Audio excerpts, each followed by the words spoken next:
si la Bible décrivait un monde entier, habité et glorieux, détruit avant qu'Adam soit formé, et que l'Église l'avait complètement oublié, ce que vous allez découvrir aujourd'hui va changer pour toujours votre lecture de la Genèse.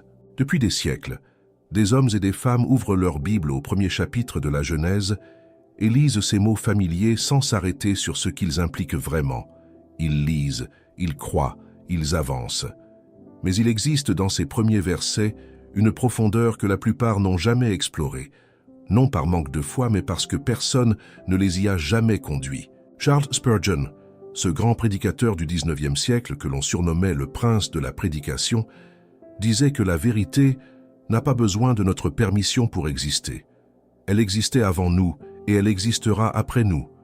Notre rôle n'est pas de la protéger du regard des hommes, mais de la proclamer avec fidélité, même quand elle dérange. Et aujourd'hui, nous allons parler d'une vérité qui dérange profondément. Une vérité que la majorité des églises a soigneusement évitée, contournée ou simplement ignorée. Une réalité biblique d'une profondeur extraordinaire qui touche aux origines mêmes de la création, à l'histoire de l'humanité et à la souveraineté absolue de Dieu. La Bible parle d'un monde avant Adam, un monde réel, habité, plein de gloire qui a existé avant que Dieu ne forme l'homme du limon de la terre. Un monde dont l'Église, dans sa grande majorité, n'a presque jamais parlé. Et si elle n'en a pas parlé, ce n'est pas parce que ce monde n'existait pas, c'est parce que reconnaître son existence change tout. Cela change notre compréhension de la création. Cela change notre compréhension de la chute. Cela change notre compréhension du rôle d'Adam et Ève dans l'histoire du salut. Et cela change, surtout, notre compréhension de qui est Dieu, de ce qu'il fait depuis l'éternité, et de la manière dont il conduit les affaires de l'univers. Spurgeon enseignait que les grandes vérités de la foi ne sont jamais isolées. Elles forment un tissu, une tapisserie magnifique dans laquelle chaque fil a sa place. Lorsqu'on retire un fil de cette tapisserie, le tableau se déforme. Et c'est exactement ce qui s'est passé lorsque l'Église a choisi d'ignorer ce monde antérieur à Adam. Le tableau de la création est devenu incomplet. Certains passages des Écritures ont commencé à sembler contradictoires, difficiles à interpréter, presque gênants. Des questions que les croyants posent depuis des siècles, des questions profondes et légitimes, sont restées sans réponse satisfaisante. Pourquoi? Parce qu'une partie essentielle du tableau avait été effacée. Mais la parole de Dieu ne peut pas être effacée. Elle demeure. Et si nous acceptons de la lire avec humilité, avec des yeux ouverts et un cœur disposé à recevoir ce que l'Esprit de Dieu a voulu nous révéler, alors nous découvrons des choses qui bouleversent notre âme de la plus belle des manières. Jérémie, le prophète, a eu une vision que beaucoup ont lue sans vraiment s'arrêter sur ce qu'elle implique. Il a dit, inspiré par l'Esprit, « Je regardais la terre, et voici, elle était informe et vide. Je regardais vers les cieux, et leur lumière avait disparu. » Ces mots dans le texte hébreu sont exactement les mêmes que ceux utilisés dans Genèse au commencement de la création. Informe et vide. Tohu vabohu. Ce n'est pas une coïncidence. La Bible ne fait pas de coïncidence. Ce que Jérémie contemplait dans sa vision, c'était une destruction. Un monde qui avait été et qui n'était plus. Un monde réduit au chaos, aux ténèbres, à la désolation. Et cette vision précède ce que Dieu allait faire avec Adam. Cela signifie qu'avant la formation d'Adam, avant le souffle de vie qui fit de lui une âme vivante, quelque chose avait existé. Quelque chose avait été détruit. Et Dieu, dans sa souveraineté infinie, allait recommencer. Pas parce qu'il avait échoué, mais parce que son plan éternel se déroule selon des dimensions que notre esprit humain commence à peine à entrevoir. Spurgeon aimait répéter que la parole de Dieu est comme un puits sans fond. Plus on y descend, plus on y trouve des trésors. Et ce sujet, ce monde avant Adam, est l'un de ces trésors enfouis que peu ont eu le courage d'explorer véritablement. Nous allons l'explorer ensemble aujourd'hui. Nous allons plonger dans les Écritures. Nous allons regarder en face ce que la Bible dit réellement. Et nous allons découvrir pourquoi cette vérité a été si longtemps cachée et ce qu'elle signifie pour notre vie spirituelle aujourd'hui. Si cette étude de la parole vous nourrit, si elle vous aide à comprendre les Écritures avec plus de profondeur et de clarté, je vous invite à vous abonner à notre chaîne.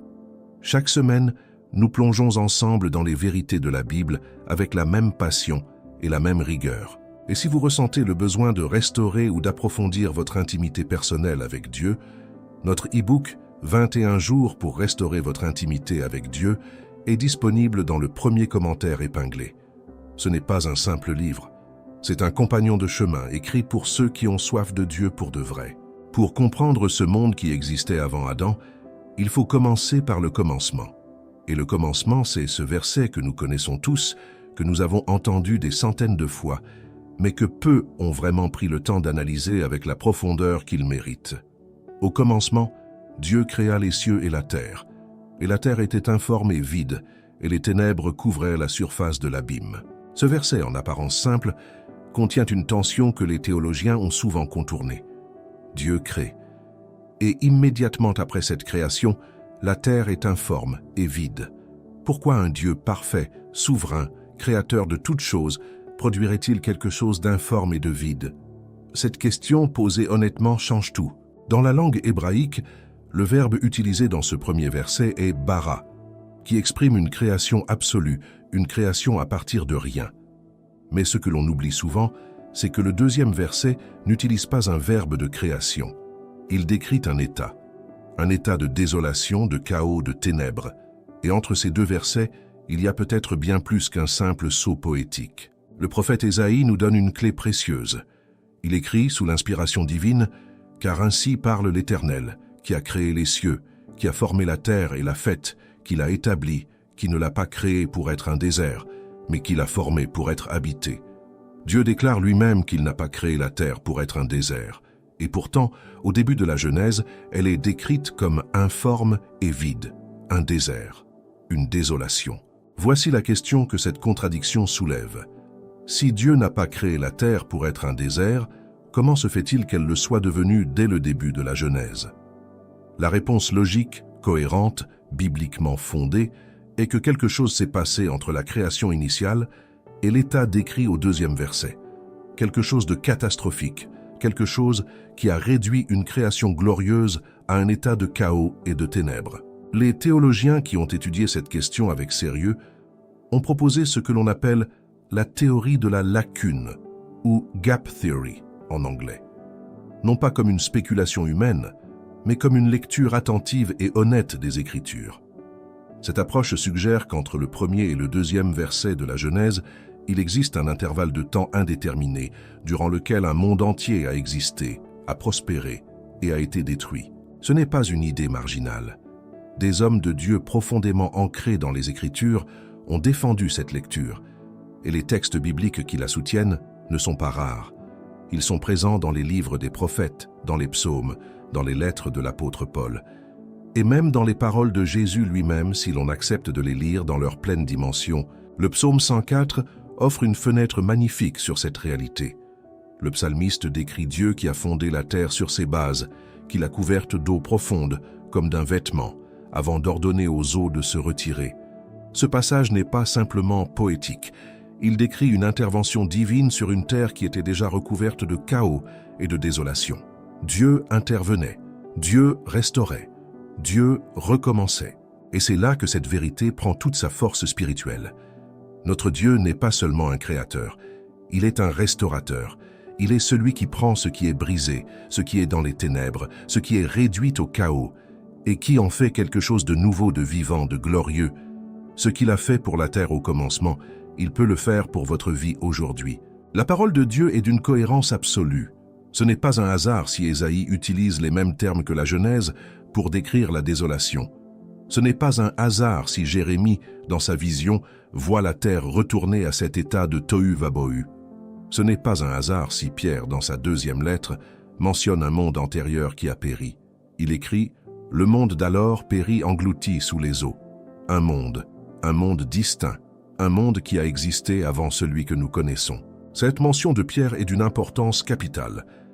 Il ne parle pas du déluge de Noé dans ce passage, il parle d'un monde encore plus ancien, d'un monde qui a été englouti de manière totale et définitive, d'un monde qui appartient à une ère que la Bible ne décrit pas en détail, mais dont elle reconnaît clairement l'existence. Et si ce monde a existé, la question naturelle qui se pose est « Qui l'habitait?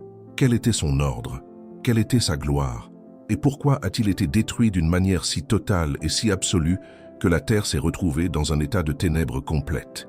La réponse à ces questions nous conduit directement vers l'un des personnages les plus mystérieux et les plus importants de toute la révélation biblique. Ce personnage mystérieux, dont la chute a peut-être provoqué la destruction du monde antérieur à Adam, c'est Lucifer. Non pas le diable tel qu'on le représente souvent dans l'imaginaire populaire avec ses cornes et sa fourche, mais l'être de lumière, le prince des anges, la créature la plus glorieuse que Dieu ait jamais façonnée, celui dont la beauté surpassait toute description, dont la sagesse était parfaite, dont la position dans les cieux était au-dessus de tout ce que nous pouvons imaginer. Le prophète Ésaïe nous en donne un portrait saisissant. Il écrit « Comment es-tu tombé du ciel, astre brillant, fils de l'aurore ? Comment as-tu été abattu à terre, toi qui foulais les nations? Tu disais en ton cœur, je monterai au ciel, j'élèverai mon trône au-dessus des étoiles de Dieu. » Ces mots ne décrivent pas simplement une rébellion abstraite, ils décrivent un être réel, puissant, glorieux, qui a choisi l'orgueil plutôt que l'obéissance. Et le prophète Ézéchiel complète ce tableau avec une précision bouleversante. Il s'adresse à Lucifer en ces termes « Tu étais le sceau de la perfection, plein de sagesse et d'une beauté accomplie. Tu étais en Éden, le jardin de Dieu. Tu étais un chérubin protecteur aux ailes déployées. Tu étais parfait dans tes voies, depuis le jour où tu fus créé, jusqu'à ce que l'iniquité fût trouvée en toi. » Remarquez ces mots avec attention. Lucifer était en Éden, mais pas l'Éden d'Adam et d'Ève. Ézéchiel décrit un Éden cosmique, une demeure glorieuse de Dieu, antérieure au jardin de la Genèse. Lucifer y était présent, couvert de toutes les pierres précieuses, résonnant de musique et de louanges, avant que son cœur ne se corrompe par l'orgueil. C'est ici que tout s'éclaire. Avant qu'Adam soit formé du limon de la terre, Lucifer régnait. Il présidait sur une création splendide, sur un ordre céleste d'une magnificence que nous ne pouvons qu'entrevoir à travers les métaphores des prophètes. Et dans cet ordre glorieux, il a choisi de se rebeller. Il a voulu s'élever au-dessus de Dieu, il a voulu être égal au Très-Haut. Et Dieu, dans sa sainteté absolue, ne pouvait pas laisser cette rébellion sans conséquence. La chute de Lucifer n'a pas seulement affecté les cieux, elle a affecté la création tout entière. Elle a plongé la terre dans les ténèbres, dans le chaos, dans cet état de tohu vabohu que nous lisons au 2e verset de la Genèse. La désolation de la terre n'était pas l'état initial voulu par Dieu. C'était le résultat d'une catastrophe spirituelle d'une ampleur inimaginable. Jésus lui-même a confirmé cette réalité d'une manière concise, mais d'une profondeur absolue. Lorsque les 70 disciples sont revenus en se réjouissant de ce que les démons leur étaient soumis, Jésus leur a dit « Je voyais Satan tomber du ciel comme un éclair. » Ce n'était pas une métaphore. C'était le témoignage direct du Fils de Dieu sur un événement réel qui s'était produit dans une ère antérieure à l'histoire humaine. Et l'apôtre Pierre confirme encore ce que nous avons déjà mentionné. Dans sa 2e lettre, il parle des anges qui ont péché, que Dieu n'a pas épargnés, mais qu'il a précipités dans les abîmes ténébreux pour les y garder jusqu'au jugement. Ces anges qui ont péché, c'est la cohorte qui a suivi Lucifer dans sa rébellion. Leur chute a laissé des marques dans la création, des marques que nous lisons dans les premiers versets de la Genèse sans toujours comprendre ce qu'elles signifient. Voici ce que cela implique pour nous. Le monde dans lequel nous vivons n'est pas la première expression de la puissance créatrice de Dieu. Il est une recréation. Il est la réponse souveraine de Dieu à la destruction causée par la rébellion de Lucifer. Quand Dieu a dit « que la lumière soit », ce n'était pas simplement une création ex nihilo dans un vide absolu. C'était une restauration. C'était Dieu qui reprenait ce que les ténèbres avaient envahi et qui y faisait briller à nouveau sa gloire. Ce n'est pas sans signification pour votre vie personnelle, car ce que Dieu a fait pour la création, il le fait pour chaque âme humaine. Il prend les vies brisées, les existences plongées dans les ténèbres, les cœurs réduits au chaos par le péché, par la douleur, par les épreuves, et il dit encore une fois « que la lumière soit », et la lumière est. L'apôtre Paul a saisi cette vérité avec une clarté éblouissante. Il écrit dans sa 2e lettre aux Corinthiens « Le Dieu qui a dit que la lumière brillerait au sein des ténèbres est celui qui a brillé dans nos cœurs. » Paul fait le lien directement entre la recréation de la Genèse et l'œuvre de Dieu dans le cœur humain. Le même acte souverain, le même Dieu, la même lumière qui perce les mêmes ténèbres. Mais si Lucifer a été chassé, si sa rébellion a conduit à la destruction du monde antérieur, Pourquoi Dieu a-t-il créé Adam? Pourquoi replacer un être humain sur une terre qui avait été le théâtre d'une catastrophe spirituelle? Pourquoi confier à un homme, fragile et limité, une mission aussi considérable? La réponse à cette question révèle quelque chose de si magnifique sur le cœur de Dieu que l'âme qui le comprend ne peut que tomber à genoux dans l'adoration. La question que nous venons de poser touche au cœur même du plan éternel de Dieu. Pourquoi créer Adam sur une terre qui avait été le théâtre d'une rébellion cosmique? Pourquoi confier à un être de chair et d'os une mission qui impliquait de reprendre ce que Lucifer avait souillé? La réponse se trouve dans un des passages les plus extraordinaires de toute la Bible, un passage que nous lisons souvent sans en saisir toute la profondeur. Dans le livre de la Genèse, lorsque Dieu crée l'homme, il dit quelque chose d'unique, quelque chose qu'il n'a dit pour aucune autre créature. Faisons l'homme à notre image, selon notre ressemblance, et qu'il domine sur les poissons de la mer, sur les oiseaux du ciel, sur le bétail, sur toute la terre. Deux éléments sont fondamentaux dans cette déclaration, l'image de Dieu et la domination sur la terre. Adam n'a pas été créé simplement pour habiter la terre, il a été créé pour la gouverner. Il a été créé pour exercer une autorité, une souveraineté déléguée par Dieu lui-même sur toute la création terrestre. Et cette mission de domination n'était pas arbitraire. Elle répondait directement à ce qui s'était passé dans le monde antérieur. Là où Lucifer avait exercé son règne et l'avait corrompu par l'orgueil et la rébellion, Dieu allait placer un être à son image pour exercer un règne juste, un règne soumis à sa gloire. C'est une démonstration de la sagesse souveraine de Dieu, d'une profondeur que l'esprit humain peut à peine contenir. Dieu n'a pas simplement puni Lucifer et fermé le chapitre. Il a choisi de répondre à la rébellion de l'ange déchu en créant une nouvelle race d'êtres, portant son image, capable d'aimer librement, de choisir librement et de régner sur la terre selon ses voies. C'était à la fois une restauration et une réponse, un acte de souveraineté absolue.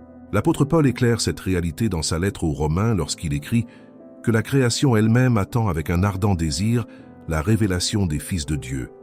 La création attend, elle gémit, elle espère. Pourquoi?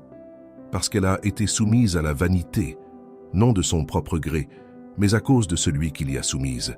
Cette soumission à la vanité, c'est l'héritage de la catastrophe du monde antérieur. Et la délivrance de la création est liée à la manifestation de ceux qui portent l'image de Dieu. Mais il y a un détail dans le récit de la création d'Adam que nous passons souvent trop vite. Lorsque Dieu forme l'homme du limon de la terre, il souffle dans ses narines un souffle de vie. Ce souffle divin est unique dans toute la Bible. Il n'est accordé à aucune autre créature de la même manière. C'est le Neshama en hébreu, le souffle de l'être même de Dieu, communiqué directement à l'homme.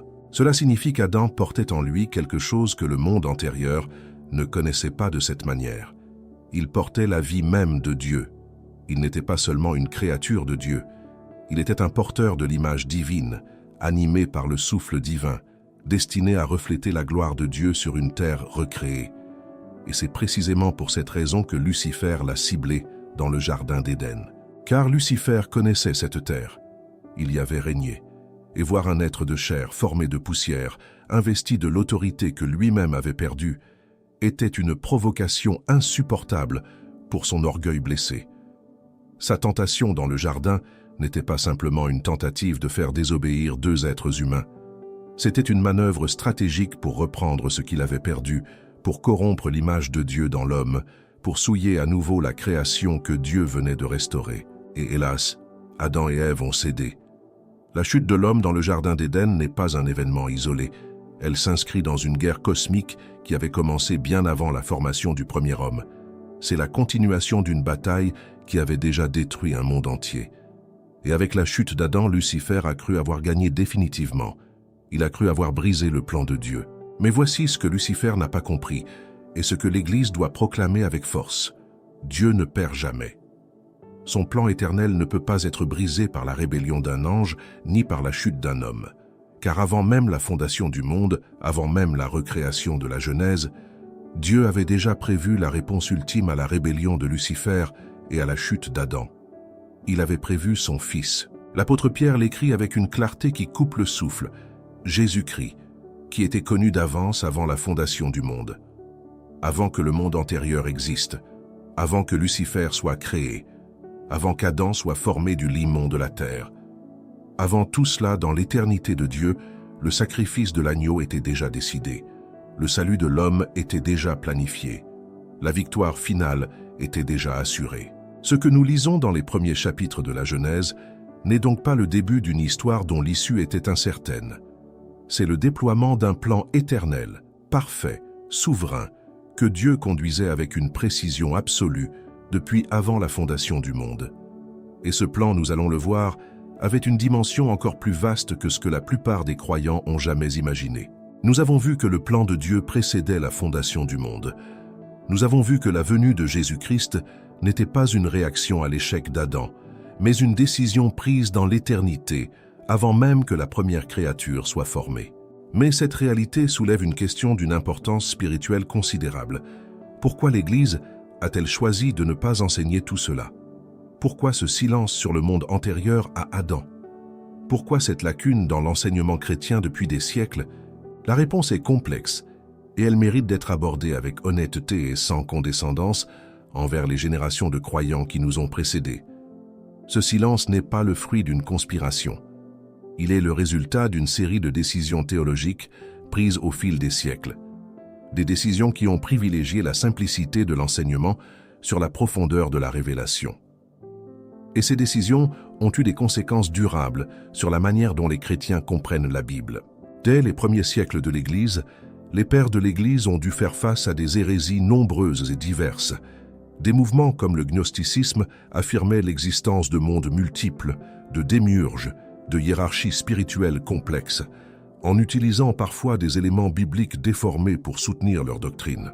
Face à ces déviations, les théologiens orthodoxes ont réagi en simplifiant leur présentation de la création, en insistant sur la clarté et la linéarité du récit de la Genèse pour couper court à toute spéculation. Cette réaction était compréhensible et dans son contexte nécessaire, mais elle a eu un effet secondaire que personne n'avait pleinement anticipé. En simplifiant le récit de la création pour le protéger des distorsions gnostiques, l'Église a progressivement abandonné l'exploration des dimensions plus profondes de ce même récit. Des dimensions qui sont pourtant pleinement bibliques, pleinement orthodoxes et d'une richesse spirituelle extraordinaire. Au fil des siècles, cette simplification est devenue une tradition. Et comme toutes les traditions bien établies, elle a fini par être considérée comme la seule lecture possible du texte. Poser des questions sur ce qui précédait Adam est devenu, dans beaucoup de milieux chrétiens, un signe de manque de foi ou pire, un signe d'influence ésotérique, alors que ces questions sont posées directement par les textes bibliques eux-mêmes, pour qui acceptent de les lire avec attention. L'apôtre Paul a averti Timothée avec des mots qui résonnent de manière particulière dans ce contexte. Il lui a écrit « Le temps viendra où les hommes ne supporteront plus la saine doctrine, mais ayant la démangeaison d'entendre des choses agréables, ils se donneront une foule de docteurs selon leurs propres désirs. » Ces paroles ne décrivent pas seulement un rejet de la vérité au profit du mensonge. Elles décrivent aussi un appauvrissement de la vérité, une réduction de la parole de Dieu à ce qui est confortable, familier et peu exigeant. Et cet appauvrissement a des conséquences concrètes dans la vie des croyants. Lorsqu'on ne comprend pas que nous vivons sur une terre qui a déjà été le théâtre d'une guerre cosmique, on ne comprend pas non plus la nature véritable de la guerre spirituelle que nous menons. L'apôtre Paul écrit aux Éphésiens « Nous n'avons pas à lutter contre la chair et le sang, mais contre les dominations, contre les autorités, contre les princes des ténèbres de ce siècle, contre les esprits méchants dans les lieux célestes. » Ces dominations, ces autorités, ces princes des ténèbres dont parle Paul, ne sont pas apparus de nulle part. Ils sont les survivants et les héritiers de la rébellion de Lucifer, celle qui a détruit le monde antérieur. Ils opèrent sur une terre qu'ils considèrent comme leur territoire d'origine, une terre sur laquelle ils ont régné avant qu'Adam soit créé, et leur résistance contre les enfants de Dieu n'est pas simplement de la malveillance. C'est une revendication territoriale ancienne, profondément ancrée dans l'histoire cosmique de la création. Comprendre cela change radicalement la manière dont nous abordons la prière, le jeûne, l'intercession et la guerre spirituelle. Ce n'est plus simplement une lutte personnelle contre nos propres faiblesses. C'est une participation à une bataille qui dépasse infiniment notre existence individuelle. Une bataille dont les racines plongent dans les profondeurs de l'éternité et dont l'issue finale a déjà été scellée par la croix et la résurrection de Jésus-Christ. Car c'est précisément ce que la croix a accompli. Jésus n'est pas venu seulement pour pardonner les péchés des individus, il est venu pour détruire les œuvres du diable, comme l'écrit l'apôtre Jean dans sa première lettre. Il est venu pour reprendre l'autorité que Lucifer avait usurpée sur cette terre. Il est venu pour restaurer en l'homme l'image de Dieu que le péché avait souillée. Et par sa résurrection, il a inauguré une nouvelle création. Une création dans laquelle les enfants de Dieu sont appelés à régner avec lui. L'apôtre Paul le dit avec une clarté magnifique dans sa lettre aux Romains. Ceux qu'il a connus d'avance, il les a aussi prédestinés à être conformes à l'image de son Fils, afin que son Fils fût le premier-né entre plusieurs frères. Conforme à l'image du Fils. C'est le but final de tout ce que nous avons contemplé aujourd'hui. La recréation de la terre dans la Genèse, la formation d'Adam à l'image de Dieu, la venue de Christ, la rédemption de l'humanité, tout cela converge vers un seul et même objectif. Une famille de fils et de filles, portant l'image parfaite du Fils éternel de Dieu, régnant avec lui sur une création enfin libérée de toute rébellion et de toute corruption. Ce n'est pas une théologie abstraite, c'est l'histoire de votre vie, c'est la raison pour laquelle vous existez. Et comprendre d'où vient cette histoire, comprendre qu'elle a commencé bien avant Adam, dans les profondeurs de l'éternité divine, donne à votre existence une dignité et une signification que rien ni personne ne peut vous enlever. Nous avons contemplé aujourd'hui une vérité que l'Église a trop longtemps gardée dans l'ombre. Un monde existait avant Adam. Une guerre cosmique a précédé notre histoire. Et Dieu, dans sa souveraineté parfaite, a tout conduit vers un seul et même point. Jésus-Christ, le Seigneur de toute la création. Cette vérité n'est pas faite pour troubler votre foi. Elle est faite pour l'enraciner plus profondément encore dans la grandeur de Dieu. Si vous désirez aller plus loin dans votre intimité avec lui, notre e-book 21 jours pour restaurer votre intimité avec Dieu vous attend dans le premier commentaire épinglé. Laissez-vous conduire par lui.